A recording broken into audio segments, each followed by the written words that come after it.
Shagarin ulan shambanada Esarram bahin si barbada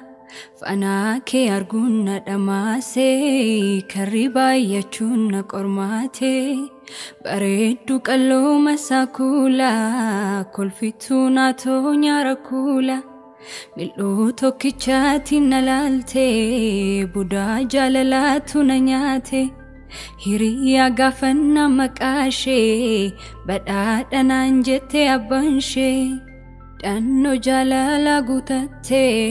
qalbii ko bojite gugatte Bilille mormi bilille takku guuta safarrisa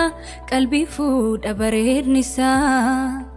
Akkuma addeessa dukkana keessa ija isheetu ifa bifa Jalalatu irratifa namni tokkolle mirako nafinu banne olmashees nattin dubbanne namni tokkolle mirako nafinu banne olmashees nattin dubbanne